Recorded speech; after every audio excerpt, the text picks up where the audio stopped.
Армысыңдар ма достар? Мен сіздерге жаңа жылға әдемі салатпен рецептімен бөлісетін боламын.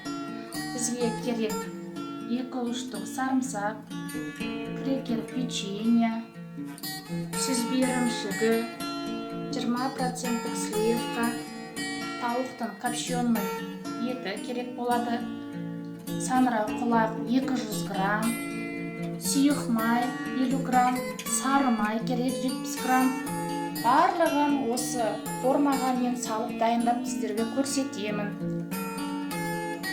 2-3 штук сарымсағымды осылай ұсақтап турап алдым. Саңырау құлақтың мен ортасынан осылай әдемі жерлерінен кесіп алдым.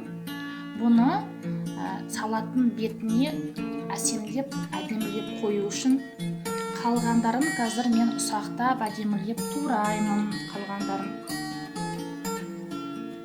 ұсақтап саңырау құлағымды турап алдым. Енді саңырау құлақ пен сарымсағым қуырылып дайын болды. Қуырылып дайын болғанша мен тауықтың етін осылай ұсақтап турап алдым. Жағын қойып алдым. Осылай печеньені мен крекер печеньені қойып қуырылған саңырау құлақ пен сарымсақты осылай салып осылай жаямын.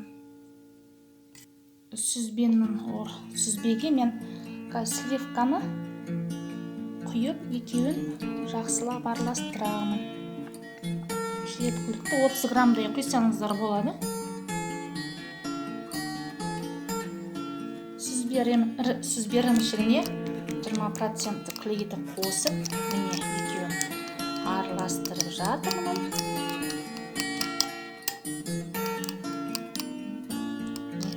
Ортасына аздап мен жаңағы сүзбе ірімшігі мен сливканы араластырып алдым. Енді тағы да міне достар, мен крекер печеньені екінші рет қойып жатырмын. Оны үстіне жаңағы қайтадан аздап жаңағы кілегейімді жағамын осылай. Тауықтың етін қойдым. Енді қазір начинкам жаңағы кілегеймен сүзбемді тағы да жағып өтемін. Ендігі қазір сарымсақ пен саңырау құлақты себетін боламын.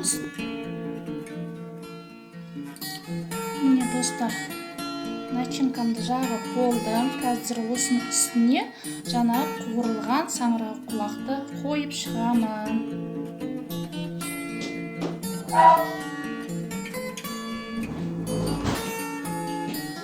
Жаңа жылдық салат дайын болды. Сіздер де жасап көріңіздер. Назар аударып көргендеріңізге рахмет.